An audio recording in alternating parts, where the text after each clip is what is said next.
청취자 여러분, 오늘 저희가 함께 파고들 주제는요. 바로 한국의 숙련된 기술 전문가들이 마주하는 그 보이지 않는 벽, 경력의 유리천장 문제입니다. 네, 현장에서 아무리 실력을 쌓아도 4년제 학위가 없으면 다음 단계로 나아가기가 참 어렵고, 또 기업이 원하는 기술하고 학교에서 가르치는 기술이 달라서 애써 배운 게 좀 쓸모 없어지는 경우도 많잖아요. 맞아요. 정말 답답한 현실이죠. 이 문제를 풀 실마리를 찾으려고 저희가 아주 흥미로운 보고서 한 편을 입수했습니다. 바로 덴마크의 직업 재교육 시스템을 굉장히 깊게 분석한 자료인데요. 오늘 이 보고서를 보면서 우리가 뭘 놓치고 있는지 한번 제대로 파헤쳐보죠. 네, 이 보고서가 처음부터 던지는 메시지가 아주 강렬해요. 문제의 본질은요, 기술 인력에게 기술이 부족해서가 아니라는 거예요. 기술 부족이 아니다. 네, 그게 아니라 그들의 실력을 제대로 평가하고 또 연결해주지 못하는 시스템이 경직되어서라는 겁니다. 아, 시스템의 문제다? 그렇죠. 우리는 보통 어느 대학에서 몇 년 공부했나 이런 일종의 투입을 중요하게 보잖아요. 그렇죠. 학벌, 학위. 근데 덴마크를 포함한 유럽은 아예 질문을 바꿔버렸습니다. 그래서 당신은 무엇을 할 수 있습니까? 바로 이 학습 성과, 그러니까 결과물을 중심으로 한 철학적 전환이 모든 것의 시작점이라고 보고서는 강조하고 있습니다. 어디서 배웠냐가 아니라 뭘 할 수 있냐. 와, 이것만 해도 생각이 큰 전환인데요. 자, 그럼 그 거대한 그림부터 한번 시작해보죠. 보고서에서 유럽 자격 체계, 줄여서 EQF라는 게 나오는데 이걸 유럽 각국의 서로 다른 자격증이나 학위를 번역해주는 거대한 번역기다 이렇게 표현했더라고요. 이게 정확히 어떤 개념인가요? 네, 말 그대로 번역기가 맞습니다. 예를 들어서 헝가리에 어떤 직업학교 수료줄이 있다고 해보죠. 네. 이걸 독일이나 프랑스 기업이 뭘 믿고 인정하겠어요? 그렇죠. 기준이 다르니까. 그렇죠. EQF는 바로 이럴 때 기준이 되어주는 틀입니다. 교육기관이나 기관 이름이 아니라 그 교육을 통해 결과적으로 학습자가 무엇을 아는지, 이건 지식이고요. 아, 지식. 그리고 무엇을 할 수 있는지, 즉 기술. 마지막으로 얼마나 큰 책임과 자율성을 갖고 일할 수 있는지, 이걸 역량이라고 보는데요. 이 세 가지를 기준으로 레벨을 1부터 8까지 매기는 거예요. 아, 그러니까 제 경력이 어디 출신이라는 꼬리표 대신에 EQF 레벨 4 역량 보유자라는 객관적인 딱지로 바뀐다는 거군요. 바로 그겁니다. 이렇게 되면 학교 밖에서 어깨너머로 배운 기술이나 현장에서 몸으로 익힌 노하우도 공식적으로 인정받을 길이 열리는 셈이네요. 맞습니다. 학위가 없어도 내 실력을 객관적인 레벨로 증명할 수 있게 되는 거죠. 그리고 보고서의 그 레벨표를 보면 이게 왜 중요한지 더 명확해져요. 맞아요. 저도 그 표를 보면서 정말 무릎을 쳤는데 특히 레벨 3, 4, 5 사이의 그 연결성 이걸 굉장히 강조하던데 이게 바로 한국 기술직들이 가장 답답해하는 유리천장 문제랑 직결되는 지점 같았어요. 정확하게 보셨습니다. 보고서 분석에 따르면 한국의 고졸이나 전문대졸 숙련기술직은 대략 EQF 레벨 4에 해당한다고 볼 수 있어요. 레벨 4? 네. 그런데 이분들이 관리자나 엔지니어급인 레벨 6로 올라가려면 현실적으로 어떤 방법이 있을까요?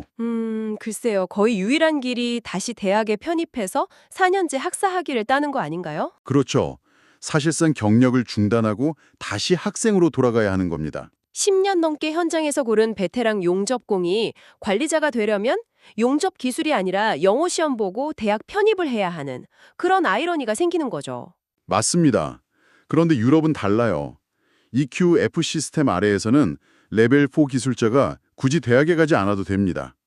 현장 경력을 인정받고 필요한 추가 단기 교육만 이수하면 바로 레벨 5, 이게 단기 고등교육 수준이거든요. 아, 네. 이걸 거쳐서 레벨 6, 즉 학사 동등 수준의 자격으로 넘어갈 수 있는 일종의 경력 사다리를 만들어 놨습니다. 경력 사다리. 네, 학위가 아니라 검증된 경력과 추가 훈련의 조합만으로 그 벽을 넘어설 수 있게끔 길이 여러 갈래로 열려 있는 거죠. 와, 그 경력 사다리라는 말이 확 와닿네요. 그러니까 유럽 전체의 큰 원칙, 뭐랄까 운영체제가 EQF라면 이걸 각 나라 현실에 맞게 잘 적용하는 게 중요하겠군요. 보고서에서 가장 성공적인 사례로 꼽은 게 바로 덴마크인 거죠? 네, 덴마크는 이 EQF 개념을 AMU라는 자국의 성인 직업 교육 시스템에 아주 효과적으로 녹여냈습니다. AMU는 덴마크 평생학습 시스템의 거의 척추라고 할 수 있는데요. 가장 큰 특징을 한마디로 요약하면 레고 블록 방식이에요. 레고 블럭이요? 네. 우리는 보통 학위라고 하면 2년, 4년짜리 통자 과정을 생각하잖아요. 그렇죠. AMU는 그럴 필요가 없어요. 당장 내 업무에 필요한 기술, 예를 들면 최신 전기차 배터리 진단법 과정은 3일, 산업용 유해 화학물질 관리 과정은 일주일. 이런 식으로 아주 짧게 쪼개진 교육 모듈이 수천 개가 있습니다. 와, 그럼 노동자는 레고 블록 조립하듯이 필요한 모듈만 쏙쏙 골라서 듣고 이걸 자신의 경력에 계속 붙여나가는 거예요. 와, 필요한 것만 골라 듣는다니 정말 효율적이네요. 근데 잠깐만요. 보고서에 더 놀라운 내용이 있던데 그렇게 해서 3일, 일주일짜리 단기 교육을 이수하면 그게 단순한 수료증으로 끝나는 게 아니라 정식 학위 과정의 학점, 그러니까 메리트로 인정을 해준다고요? 맞습니다. 이게 어떻게 가능한 거죠? 교육의 질이나 평가를 신뢰할 수 있는 장치가 없다면 그냥 시간 때우기로 전락할 수도 있을 텐데요. 아주 좋은 지적입니다. 그리고 그게 바로 AMU 시스템의 진짜 힘이 나오는 지점이에요. 이 레고 블록, 즉 교육 과정을 과연 누가 만드느냐에 답이 있거든요. 아, 한국은 보통 정부기관이나 대학 교수님들이 교육 과정을 설계하잖아요. 그러다 보니 실제 산업 현장에서 쓰는 기술과는 동떨어진 장롱 자격증이 되기 쉽죠. 그렇죠. 현실과 괴리가 생기죠. 덴마크는 정반대입니다. 아, 보고서에서 가장 결정적인 차이라고 강조했던 무역위원회 이야기군요. 네, 맞습니다. 한국에도 뭐 산업별 협의체는 많지만 대부분 이름만 있고 실권은 없는 경우가 많은데 덴마크의 이 위원회는 뭐가 그렇게 다른가요? 권한의 차원이 다릅니다. 덴마크에는 약 50개의 주요 산업별 무역위원회가 있어요. 중요한 건 각 위원회의 구성인데 그 산업의 사용자 단체, 즉 기업 측 대표하고 노동조합 대표가 정확히 50대 50으로 참여합니다. 반반이네요. 네. 그리고 이들은 단순한 자문기구가 아니에요. 자신들의 산업에 필요한 직업교육 과정을 새로 만들고 낡은 과정을 없애고 커리큘럼 내용을 결정하는 데 대한 법적 권한을 가집니다. 와, 법적 권한이라고요? 그럼 정부나 대학이 아니라 실제 그 기술을 사용할 기업과 노동자가 교육 내용의 주인이 되는 거네요? 그렇습니다. 예를 들어서 풍력발전산업위원회에서 차세대 해상풍력 터빈 유지보수 기술 교육이 시급하다 이렇게 결정을 하면요. 정부는 그 결정에 따라서 교육 과정을 개설하고 예산을 지원해야 하는 구조예요. 와, 이러니 기업이 필요로 하는 기술과 교육 내용이 따로 놀 수가 없겠네요. 스킬 미스매치라는 말이 끼어들 틈이 없는 거네요. 바로 그겁니다. 이건 정말 발상의 전환이네요. 교육의 주도권을 과감하게 시장에 넘겨준 셈이군요. 이렇게 현장 중심의 교육 시스템이 잘 짜여 있어도 뭐 경기 변동에 따라서 실직자는 생기기 마련이잖아요. 덴마크는 이들을 어떻게 관리하나요? 여기서 그 유명한 유연 안정성, 플렉시큐리티 모델이 등장하죠. 네, 보고서는 이걸 황금 삼각형에 비유합니다. 세 개의 축이 톱니바퀴처럼 맞물려 돌아가는데요. 첫 번째 축은 기업이 경기에 따라 비교적 쉽게 직원을 해고하고 또 채용할 수 있는 유연한 노동시장입니다. 잠깐만요. 쉽게 해고할 수 있다니 노동자 입장에선 굉장히 불안한 거 아닌가요? 그렇죠. 그래서 두 번째 축이 그걸 받쳐줍니다. 바로 실직하더라도 이전 소득의 최대 90%까지 최장 2년간 보장해주는 관대한 사회안전망이죠. 아, 해고의 불안감을 국가가 책임져 주는 거군요. 네. 하지만 여기서 끝이 아니에요.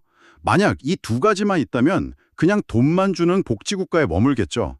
가장 중요한 세 번째 축이 바로 적극적 노동시장 정책, ALMP입니다. 아, 그게 바로 보고서에서 강조한 권리와 의무, right and duty 원칙이군요.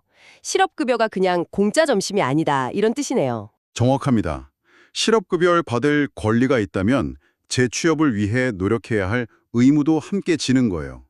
덴마크 실직자는 법적으로 정해진 기간 안에 국가가 제공하는 직업훈련, 즉 AMU 프로그램이라 인턴십 같은 활성화, 액티베이션 프로그램에 의무적으로 참여해야 합니다. 의무적으로요? 네. 만약 정당한 이유 없이 이걸 거부하면 실업급여가 삭감되거나 아예 중단돼요. 실직 기간을 좌절하며 수동적으로 보내는 게 아니라 국가의 지원을 받으면서 다음 단계로 도약하기 위한 역량을 강화하는 시간으로 만드는 거죠. 권리와 의무의 균형이라. 근데 이 모든 걸 사람이 일일이 관리하려면 엄청난 행정력이 필요할 것 같은데요. 수만 명의 실직자에게 맞는 교육을 찾아 연결해주고 참여 여부까지 확인하는 게 보통 일이 아닐 텐데 보고서에서는 이 문제를 어떻게 해결한다고 하나요? 좋은 지적입니다. 바로 여기서 덴마크의 강력한 디지털 인프라 잡넷.dk라는 플랫폼이 등장합니다. 한국의 워크랩과 비슷해 보이지만 기능적인 통합성이나 데이터 활용 수준에서 차원이 달라요. 어떻게 다른가요? 일단 실직자는 무조건 잡넷에 등록해야만 실업급여 신청이 가능합니다. 그리고 2주 안에 아주 상세한 이력서, CV를 올려야 하고요. 아, 모든 게 시스템으로 통합되어 있군요. 네, 그뿐만이 아니에요. 전문 상담사와 함께 나의 계획, 민플랜이라는 구체적인 구직활동 계약서를 온라인으로 작성하고요. 면접을 받거나 교육을 들은 모든 활동을 좌블로그라는 곳에 의무적으로 기록해야 해요. 모든 과정이 투명하게 관리되고 데이터로 남는 거죠. 여기서 또 기술적인 부분이 인상 깊었어요. 보고서에 따르면 이 플랫폼에 AI 매칭 시스템이 적용되어 있다고요. 이게 우리가 흔히 아는 채용 사이트의 키워드 검색이랑은 어떻게 다른 건가요? 훨씬 정교합니다. 기존 방식은 마케터라고 검색하면 직무명에 마케터가 들어간 공고만 보여주는 수준이잖아요. 그렇죠. 좀넷의 AI는 구직자의 이력서와 기업의 채용 공고에 담긴 문맥 전체를 분석해요. 그래서 B2B 소프트웨어 영업 경력 5년, 세일즈포스 CRM 툴 활용 능력 상급 같은 아주 구체적인 역량, 즉 스킬 단위로 매칭 점수를 계산합니다. 단순히 직무명이 아니라 실제 역량을 분석해서 연결해 주는 거군요. 거기서 한 걸음 더 나아갑니다. 구직자에게 이렇게 알려줘요. A라는 일자리에 당신의 역량은 85% 일치하지만 지원하려면 디지털 광고 예산 관리 기술이 부족합니다. 와, 다음 주에 시작하는 AMU의 관련 코스를 수강하면 합격 확률을 높일 수 있습니다. 이런 식으로요. 구체적인 스킬 갭을 분석해주고 그걸 채울 수 있는 맞춤형 훈련 코스까지 바로 추천해 주는 거네요. 네, 개인화된 경력관리 컨설턴트가 생기는 셈이죠. 와, 그건 정말 대단한데요? 구직 활동이랑 직업 훈련, 실업급여 시스템이 AI를 통해서 하나의 유기체처럼 움직이는 거네요? 자, 오늘 덴마크의 사례를 통해 정말 많은 걸 살펴봤습니다. 학위라는 간판이 아니라 사회 전체가 개인의 실력과 경험을 믿어주고 그걸 투명하게 검증하고 또 부족한 부분은 함께 채워주는 그런 거대한 신뢰 시스템을 본 것 같아요. 맞습니다. 덴마크 모델의 성공은 어느 한 제도가 뛰어나서가 아니에요. 보고서가 결론적으로 말하듯 산업계가 주도하는 맞춤형 교육, AMU, 그 결과를 투명하게 번역해주는 역량체계, EQF, 그리고 데이터 기반의 정교한 일자리 매칭, 좀넷, 또 권리와 의무의 균형을 맞춘 사회 안전망, 플렉스큐리티까지 이 모든 것이 유기적으로 연결된 하나의 생태계이기 때문에 가능한 겁니다. 생태계. 특히 정부가 교육과정 설계라는 핵심 권한을 과감하게 산업계에 넘기고 자신들은 정교한 인프라를 제공하는 조력자 역할에 집중했다는 점, 이게 핵심이라고 할 수 있죠. 보고서에서도 한국에 주는 제언으로 산업별 위원회에 실질적인 법적 권한을 부여하고 덴마크의 AMU처럼 짧은 교육과정을 학점처럼 쌓아서 학위와 동등하게 인정하는 적층형 자격제를 도입해야 한다. 이렇게 명시하고 있더라고요. 네. 마지막으로 오늘 이 이야기를 들으신 청취자 여러분께 생각해 볼 만한 질문 하나를 던지면서 마무리하고 싶습니다. 이 보고서는 실업기간을 강제적 역량 강화 기간으로 재정의할 것을 제안합니다. 강제적 역량 강화 기간? 네. 한번 상상해 보세요. 만약 우리가 실업을 경력의 단절이나 실패로 보는 대신 국가의 전폭적인 지원을 받으면서 미래를 위해 의무적으로 재무장하는 시간으로 바라본다면 어떨까요? 나를 앞으로 고용할 바로 그 산업계가 직접 설계한 맞춤형 교육을 받으면서 다음 단계로 도약하는 기회로 삼는다면 말이죠. 우리의 일과 학습, 그리고 안정에 대한 생각은 어떻게 달라질까요?